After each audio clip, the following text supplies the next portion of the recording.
Hello everyone, আজকে তোমাদের সঙ্গে পরিচয় করাবো আমাদের মন্দিরের ফুল বাগানের কিছু চন্দ্রমল্লিকা আর গোলাপ ফুলের সাথে। ভিডিওটা দেখতে থাকো, আশা করি তোমাদের খুব ভালো লাগবে। তো চলো প্রথমেই তোমাদেরকে দেখাই এই সুন্দর গোলাপ ফুলটা। এটি ছোটোর থেকে বড় পর্যন্ত এক এক সময় এক এক রকম দেখতে লাগে। এক এক সময় এর কালারটা অনেক সময় হালকাও হয়, আবার অনেক সময় খুব গাঢ় হয় কালারটা। এই গাঢ় কালারটা যখন হয় তখনই কিন্তু দেখতে খুব সুন্দর লাগে।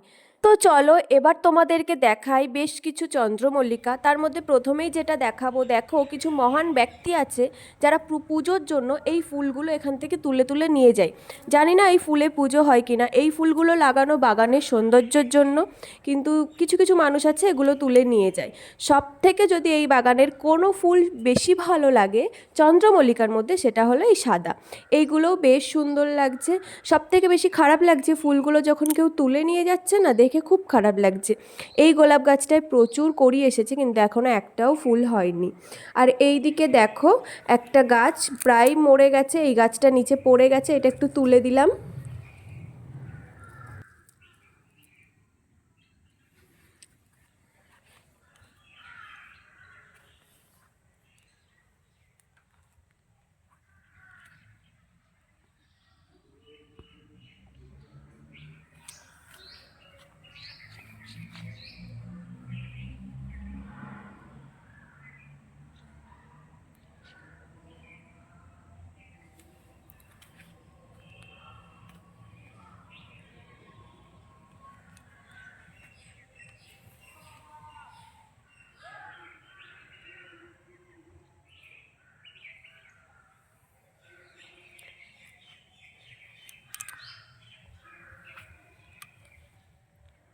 আর একটা জিনিস তোমাদেরকে দেখাই, এই দেখো ডালিয়ার কুড়ি এসেছে। সত্যি এটা দেখে যা আনন্দ হয়েছে না, এবার ডালিয়া গাছগুলো বাড়তেই চাইছে না।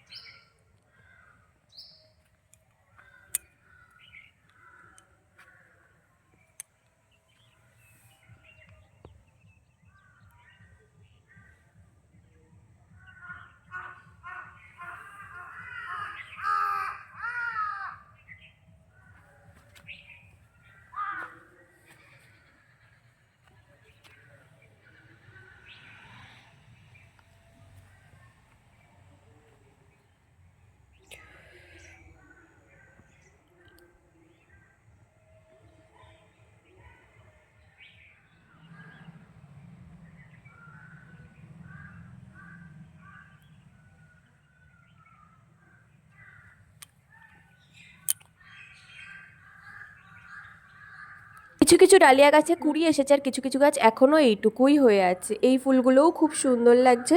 সব থেকে বেশি লাগছে কিন্তু সাদা ফুলগুলো। সাদা ফুলগুলো সত্যি খুব সুন্দর হয়েছে আর সব ফুলের থেকে বড় বড় হয়েছে।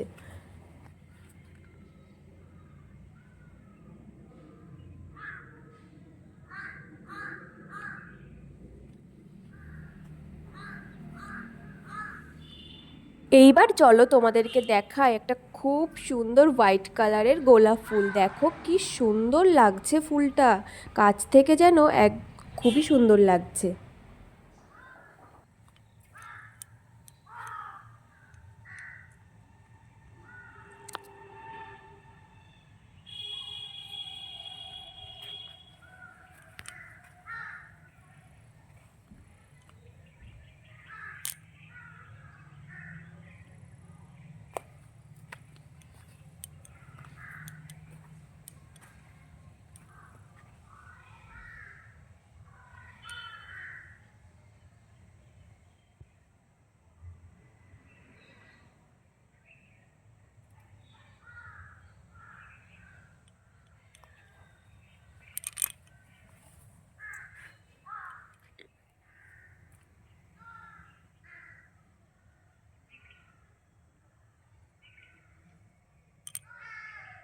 তো চলো এখন বাগানের বাইরে যাই, গিয়ে তোমাদের কিছু ইনকা দেখাই। ইনকাগুলো এবার খুব একটা বড় হয়নি, মিডিয়ামের মধ্যে আছে, কিন্তু বেশ ভালো লাগছে।